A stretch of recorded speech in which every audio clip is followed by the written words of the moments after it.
Buenos días, queridos estudiantes. Hoy vamos a trabajar un tema que ha sido y ha cobrado mucha vigencia en los últimos años, es el concepto de competencia, sobre todo competencia aplicada a la educación. Vamos a dividir esta parte primero como un recorrido histórico donde viene una discusión sobre el contexto, algún concepto que podamos como ir desarrollando en el trabajo de la mañana y de la tarde, y luego vamos a llegar con los enfoques. ¿Por qué es tan importante el tema de los enfoques por competencia? Para poder definir sobre qué base, qué enfoque y bajo qué modelo nosotros estamos trabajando en la universidad, en los contextos laborales, en los contextos sociales. Desde esa perspectiva vamos a trabajar el concepto de competencias. No sin antes empezar diciendo que el discurso de competencias no puede ocultar el hecho de que la educación de sujetos es un producto histórico y es el resultante de condicionamientos económicos, sociales, políticos y tecnológicos. De manera que pensar en competencia y pensar en el concepto y en el modelo de competencia no es pensar en una generación espontánea, sino bajo unas necesidades sociales y económicas que están imperando en el momento, que nos implica repensar ese modelo de competencias desde la escuela, o cómo se introyecta ese modelo de competencias a la escuela. Y cuando hablamos de escuela, hablo de todo el ciclo de formación, desde la educación básica, pasando por la educación media y la universidad. Hoy la universidad sigue insistiendo en encontrar su propio modelo de competencias. Sin embargo, habrá que hacer como un camino, un recorrido conceptual y teórico para poder establecer bajo qué enfoque podemos trabajar por competencias. ¿Listo? Yo creo que ese va a ser el recorrido de la mañana. Digamos entonces que el concepto de competencias que nos llega a Colombia, el origen del término, y a muchos maestros, cuando uno les pregunta qué es competencia, siempre nos dicen saber hacer en contexto. Ese concepto, paradójicamente desde el 2003-2004, se vino afincando, arraigando con el concepto de Noam Chomsky. Sin embargo, el concepto de competencia viene de una tradición más psicológica que lingüística para Chomsky. Para ser más preciso, es una corriente filosófica de una gramática generativa transformacional. Pero sobre ese concepto empezaron a transformar y a definir que los estudiantes deberían ser competentes en la medida que puedan proponer, argumentar, interpretar. ¿Qué hicieron entonces de la competencia? Como un escenario válido para poder hacer unas pruebas de conocimiento donde el muchacho interpreta, argumenta y propone, pero sobre una hoja, sobre un papel. Desde este referente se introduce un tema, se introdujo el tema de competencias comunicativas y cognitivas. Ya lo dijimos, argumentar, proponer, interpretar. Dos preguntas. La primera, ¿cómo argumentar, proponer, interpretar un saber hacer? Dos, ¿un conocimiento científico soporta un proceso de argumentación e interpretación o de demostración? Eso básicamente es la discusión. Y en el marco de una política educativa, habrá que entender que el concepto de competencia tiene que ver con un sentido de la pertinencia de la formación y los objetos de formación y los campos de aplicación donde ese conocimiento se está desarrollando. Más que conocer, y es importante, más que saber, es qué utilidad tiene el conocimiento del saber en un ejercicio práctico, en un ejercicio de la vida, en un ejercicio de la cotidianidad, sobre eso que estamos aprendiendo. Por eso hablamos de calidad en la política educativa, resultado de unos exámenes y unas pruebas que se hacen los muchachos. Sin embargo, esos exámenes y pruebas siempre están antecedidos de un concepto de evaluamos por competencia. Hablamos de cobertura, con la capacidad de tener más muchachos matriculados, y hablamos de pertinencia con el sentido práctico que le estamos dando a esos contenidos, a esos programas de formación en el resultante de un ejercicio de formación integral de los muchachos. Empecemos por el hecho de que el concepto de competencia, saber hacer en contexto, tiene tres objeciones bien importantes. Si decimos saber hacer, puede resumirse como una acción eminentemente procedimental. ¿Qué quiere decir esto? Que es hacer, hacer, hacer. Pero ¿dónde queda la racionalidad humana? ¿Dónde queda esa racionalidad y esa razón que exige pensar, comprender, entender y prever esas consecuencias? Y otra de las situaciones más importantes, donde queda la parte humana, donde queda la parte de la responsabilidad sobre eso que nosotros hacemos. No basta saber hacer, es necesario entender cómo actuamos, comprender cómo actuamos, y lo otro y más importante, saber qué tan responsables somos de los hechos y de las actuaciones que tenemos. Y aquí vamos a hacer un paréntesis en el hecho de la responsabilidad y sobre todo de la condición humana. Somos responsables de aquellos que hacemos, pero más responsables desde el ejercicio docente de lo que hemos dejado de hacer.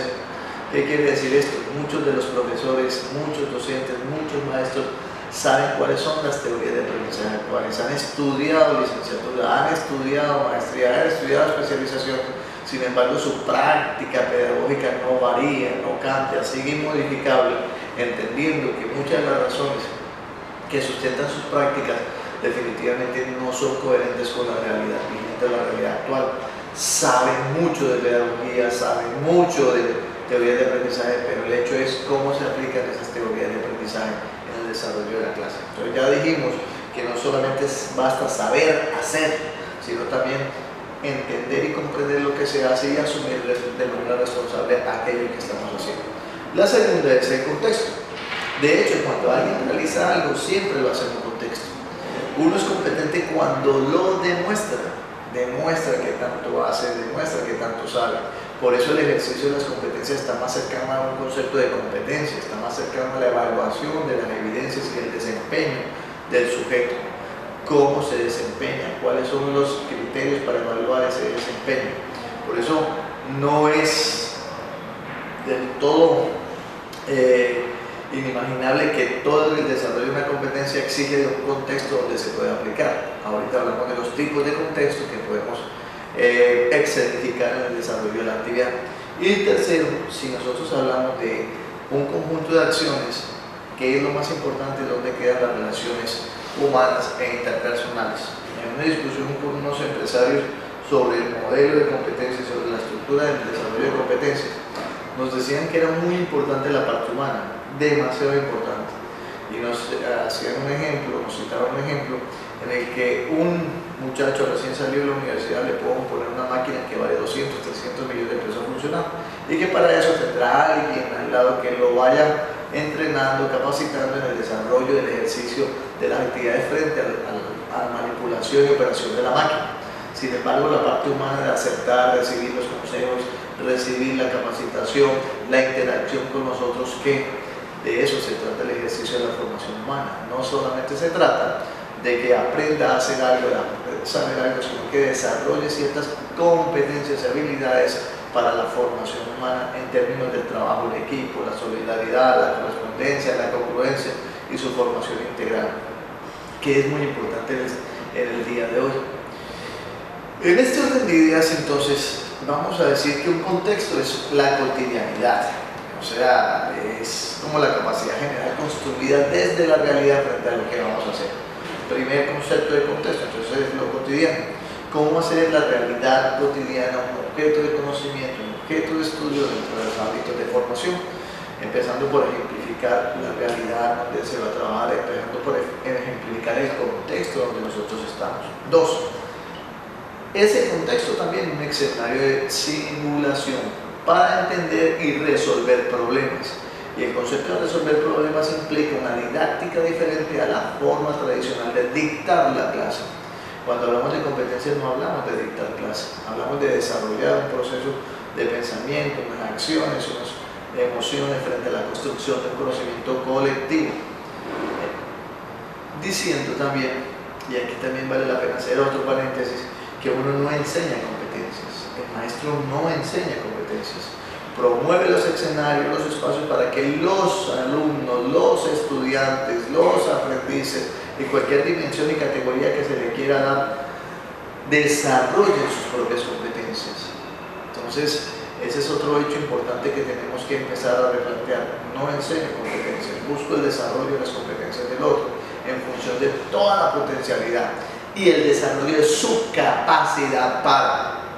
Y si pudiéramos resumir, y adelantándonos un poquito al hecho de resumir la palabra competencia, diríamos que competencia es la capacidad para. Todos los conceptos, toda la teoría, toda la bibliografía siempre termina por decir es una capacidad para desempeñarse, para hacer, para vincular el saber con el hacer. Entonces es una capacidad. ¿Cómo desarrollo yo las capacidades del otro? Uno no enseña las capacidades, uno las desarrolla en el otro. El tercer escenario para entender el contexto es la disciplina científica y es la apropiación del conocimiento. ¿Qué conocimiento útil, necesario requiero yo para construir una base que me permita desenvolverme en la vida y en el contexto laboral, social, humano o profesional donde yo me voy a desempeñar? Ese concepto de la disciplina científica también tiene intrínseco el desarrollo mismo de una estructura del docente frente a la construcción y el conocimiento de su disciplina. No basta que el tipo entienda la disciplina, es muy importante que la comprenda desde el orden de cuál es la enseñabilidad, cómo se enseña la disciplina que él está en este momento orientando, cuál es la historia que él tiene, cuáles son los métodos que utiliza esa disciplina. De manera que no les basta con ir a enseñar una disciplina científica. Tenemos que ir apropiarnos de unos elementos que me permitan hacer esa disciplina enseñable y más que enseñarle la aprendibilidad y educabilidad de ese conocimiento que tengo. Por eso una disciplina científica debe convertirse en un escenario de formación y un contexto de formación en la medida que tú tienes claro de dónde viene, para dónde va y cuáles son los métodos que podemos desarrollar con esa disciplina. La capacidad de interacción y la cultura como una forma de vida, ese es otro contexto, es cómo relacionarnos con nosotros, cómo desarrollar ciertos niveles de entender y de trabajo en equipo y el contexto del trabajo y la solución de acciones con nosotros. Yo creo que eso es una actividad bien importante. Las prácticas individuales del desarrollo del conocimiento son necesarias en la medida que yo puedo identificar qué tanto sabes tú, pero cuando es una práctica colectiva, la construcción colectiva del conocimiento permite mejores avances en el proceso de poder confrontar ideas, discutir ideas y apropiarme de los conceptos que y con ayuda del otro me pueden garantizar a mí mejores posibilidades. Bueno, y el quinto elemento son el conjunto de rangos de aplicación altamente cambiantes y especializados que requiere y obliga a entender lo que hacemos. ¿Qué quiere decir esto? Que la realidad, a pesar de ser una construcción social, es cambiante, es dinámica, es terriblemente modificada y modificable por los ambientes y aspectos exógenos, cambios de tecnología, cambios en el mercado laboral, entender las dinámicas productivas y sociales del país, que implican una reconfiguración de los conceptos y los contextos que nosotros estamos trabajando en la clase. Por eso, prever la situación del contexto real donde los muchachos se van a desempeñar es un excelente insumo para entender el concepto de los enfoques y sobre todo el concepto de contexto en el desarrollo de las competencias. Entonces, desde ese marco de ideas, el origen que nos tuvieron en Colombia, el marco de decir que era de la teoría eminentemente lingüística, el marco de entender el contexto no solamente como el escenario, sino como otras posibilidades, nos ha permitido llegar a un asunto importante, es que uno es competente cuando es capaz de hacer, entiende lo que hace, sabe y además asume de manera responsable las condiciones sobre lo cual usted va a actuar. Es esa relación perfecta o en construcción entre el saber, el hacer y el ser, que generan las capacidades para el desenvolvimiento en la vida. Ahora vamos a hablar cuáles son los enfoques que hay sobre competencia. ¿Por qué es importante hablar sobre los enfoques que hay sobre competencia? Porque esto nos permite entender el lugar y el escenario donde nosotros vamos a trabajar. Vamos a resumir 3, máximo 4 enfoques. El primer enfoque es un enfoque laboral. Este enfoque laboral de competencias tiene una tradición antes que el enfoque académico, antes que el enfoque del mundo académico y del mundo escolar. El enfoque laboral, el desempeño va hacia el trabajo. Buscamos la certificación laboral, es el resultado de un análisis de tareas ampliamente desarrolladas. Son la aceptación de normas de competencia laboral que se realizan a partir de consultas y encuestas. El enfoque laboral es una propuesta, por ejemplo, que está trabajando en este momento el SENA. El SENA y todo el Sistema Nacional de Formación para el Trabajo ubican unas mesas sectoriales, sacan a partir de un Sistema Nacional de Formación para el Trabajo y una clasificación nacional de ocupaciones, identifiquen cuáles son las competencias en cada uno de los niveles. Desde el nivel en 9 áreas de desempeño en unos niveles de cualificación que van del nivel 1, 2, 3 hasta el nivel 6. Cada uno de esos niveles necesita un nivel de cualificación. A ese modelo que trabaja el SENA de competencia laboral también se le agrega el concepto de norma de competencia laboral. ¿Qué es una norma de competencia laboral? Es un estándar que tiene sentido para el sector productivo y que cada norma tiene unos elementos de competencia, unos criterios de desempeño, unos rangos de aplicación, unos conocimientos esenciales y unas evidencias. Me quedo con el concepto de evidencia que más adelante lo vamos a trabajar. Entonces es un enfoque laboral muy cercano al mundo del trabajo. El sector productivo es quien lo legitima, garantiza y valida las normas de competencia laboral. Hay un segundo enfoque que es muy ligado al primero, que es el enfoque conductual. Busca básicamente desarrollar una conducta, un comportamiento cercano a lo que debe hacer una persona. ¿Cuál es la diferencia entre el enfoque laboral? El enfoque laboral asume unas posiciones frente a qué se necesita en el mercado laboral. Y el conductismo o la teoría conductista busca un solo sujeto y sobre esos sujetos se construyen las conductas y comportamientos. ¿Cómo funciona este modelo o este enfoque mejor? Este enfoque funciona es que si se necesita un gerente de un hotel, buscamos a cuál es el mejor gerente del hotel y sobre eso hacemos unas conductas y unos comportamientos para que todo el mundo los pueda igualar e imitar. Este concepto es muy práctico, sobre todo cuando uno ve que es el empleado del mes. En ciertos lugares donde dice empleado del mes, ¿qué es lo que están buscando muy en el fondo? Que todo el mundo, todas las personas que trabajan en la empresa se acerquen a las conductas y comportamientos del empleado del mes. ¿Qué dificultad tiene el enfoque conductista? Que los seres humanos somos distintos y por más que tú te puedas esforzar en llegar a que tu foto esté en la pared como el mejor empleado del mes, tendrás problemas en igualarlo. ¿Por qué? Porque somos totalmente distintos en nuestras actitudes, comportamientos y sobre todo pensamientos. Por eso muchas veces terminamos frustrados, tanto que me esfuerzo, tanto que trabajo, tanto que lucho y no alcanzo los estándares mínimos para alcanzar la foto. Estos dos, sobre todo este enfoque conductual y el enfoque laboral, ha diseñado o ha redactado las normas de competencia laboral en términos de utilizar un verbo, utilizar un objeto y una condición. Pero el verbo, y esa es una de las grandes diferencias con el sector académico, son eminentemente funcionales, que se puedan ver, medir y sobre todo cuantificar. Por eso cuando se van a leer normas de competencia laboral del enfoque conductista o del enfoque laboral propiamente dicha, van a empezar con palabras: administrar los recursos, logrando la productividad área, dirigir el personal a cargo de acuerdo con las políticas internas. ¿Por qué? Porque está pensada para el mundo del trabajo. Y aquí hay que hacer también una precisión.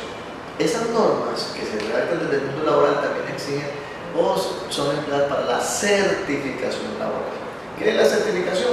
Pues es la demostración de que usted es competente en una actividad sin necesidad de ir al campo de formación. Usted demuestra sus competencias, evalúa sus competencias en términos del desempeño y los conocimientos y entrega los productos, y con base en eso se hace una certificación laboral donde le dicen que usted es competente en esa norma. Entonces hasta aquí tenemos dos enfoques que realmente se convierten en un enfoque conductista laboral. El tercer enfoque lo vamos a llamar funcional sistémico. Todo, y tiene como un concepto claro: todo lo que se aprende tiene que tener una utilidad inmediata para la vida. Y lo que se busca es el desarrollo de destrezas y habilidades para la vida. Este planteamiento de destrezas y habilidades para la vida viene desde el 2001 con el concepto de la OCDE o la OSDE. Esto es la Organización para la Cooperación de Desarrollo de Países en Vía de Desarrollo Económico. ¿Qué es lo que propone? Propone tomar o estandarizar los desempeños para la vida, y de ahí es donde surge el concepto de los conocimientos y habilidades de destrezas para la vida que se convierten en competencias. Por eso desde el 2003 las pruebas PISA se desarrollan teniendo en cuenta básicamente los estándares y los conocimientos y destrezas que necesitan todos los estudiantes de 15 años para desenvolverse en la vida. A ese concepto de la OCDE lo llamó competencias. Entonces la OCDE, cuando hace las pruebas saber o cuando se aplican las pruebas PISA bajo ese modelo de las pruebas PISA, que todos los modelos están trabajando bajo ese criterio de las pruebas PISA, compara y equipara el concepto de competencias a los conocimientos, habilidades y destrezas para la vida. Por eso es que muchas personas dicen, cuando les preguntamos qué es competencia, nos dicen, son los conocimientos, la habilidad y destrezas para la vida. No está mal en términos concretos, no está mal, pero queda también es el desarrollo de esas capacidades para poder actuar crítica y constructivamente en esa vida. ¿Listo? Y lo otro es que cuando se hacen las pruebas PISA, el estándar es sobre países en vías de desarrollo. Por eso es que generalmente salimos mal evaluados. Primero, porque no tenemos todavía un suficiente desarrollo frente a la formación. Y dos, porque nos ha costado mucho trabajo entender el concepto de competencias frente a lo que se quiere evaluar y cómo se quiere evaluar.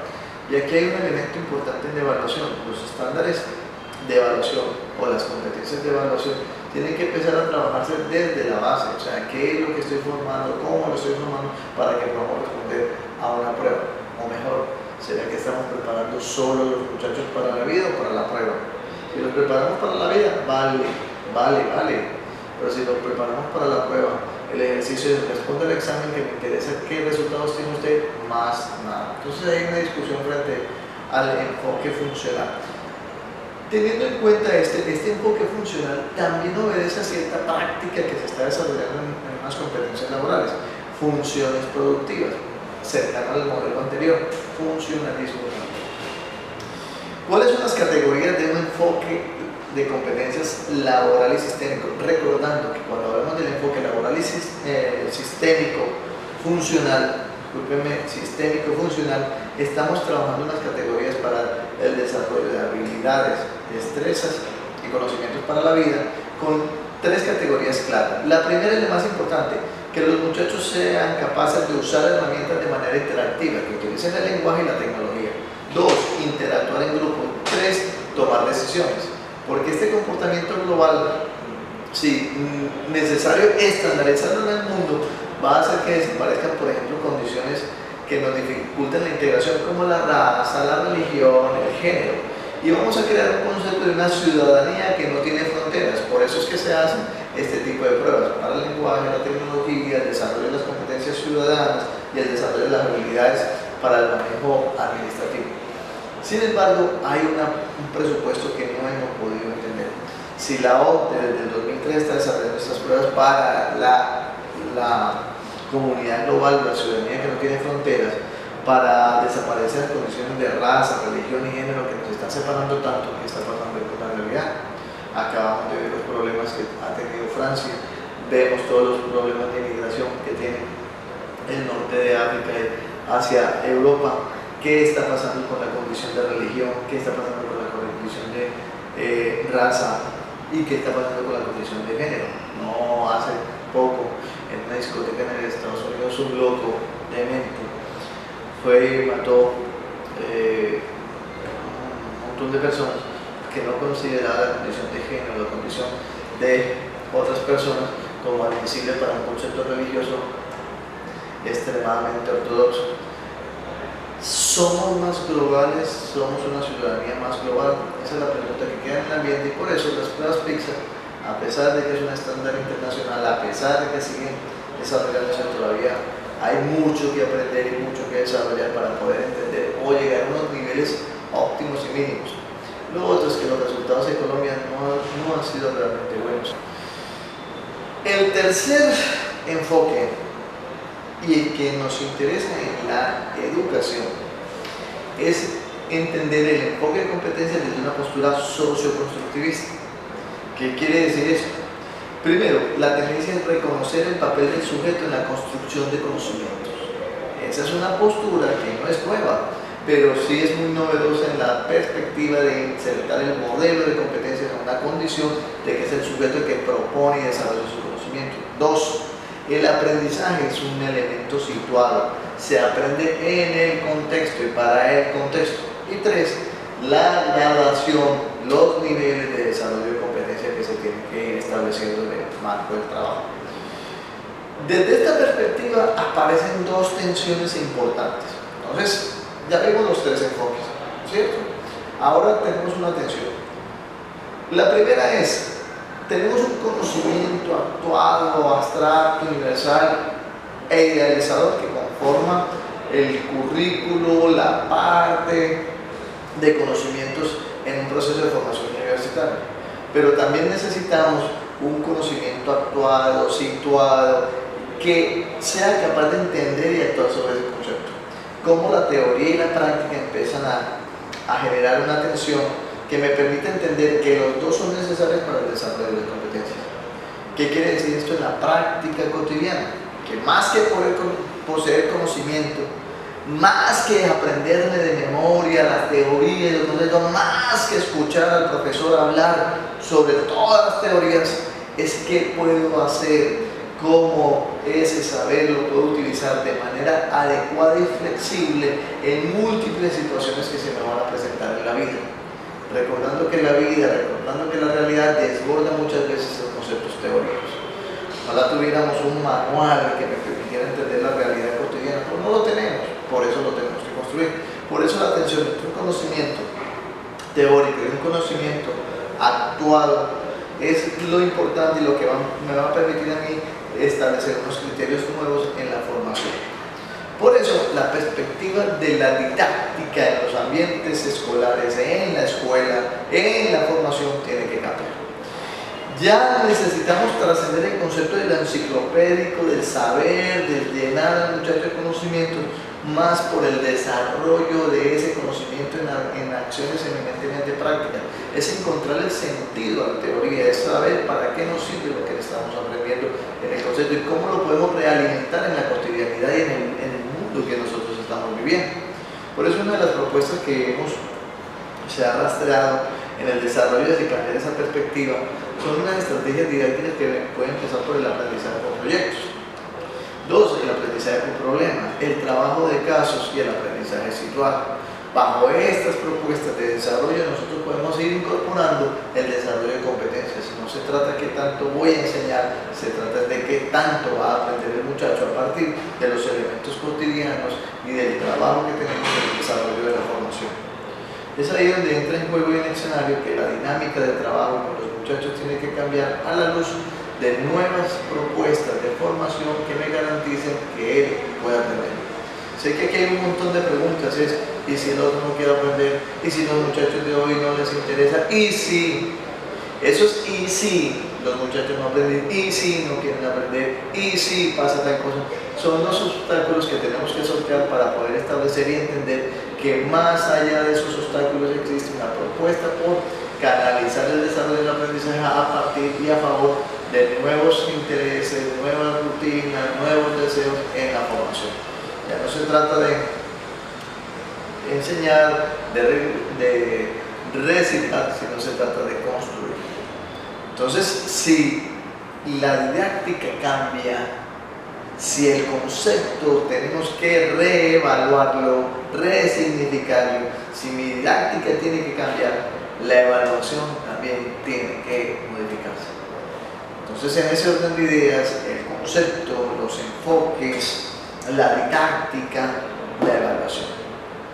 ¿Cómo podemos seguir pretendiendo que el tipo sea competente? Por ejemplo, con una evaluación eminentemente cuantitativa que no valora los desempeños, que no valora las capacidades humanas, que no valora la apropiación de un conocimiento más allá de la respuesta ABC. De eso se trata entonces la resignificación también del modelo de evaluación que nosotros tenemos que empezar a establecer. ¿Cómo estoy evaluando? ¿Cuáles son las características que me permiten a mí resignificar el concepto de evaluación a partir de todo el discurso de competencias?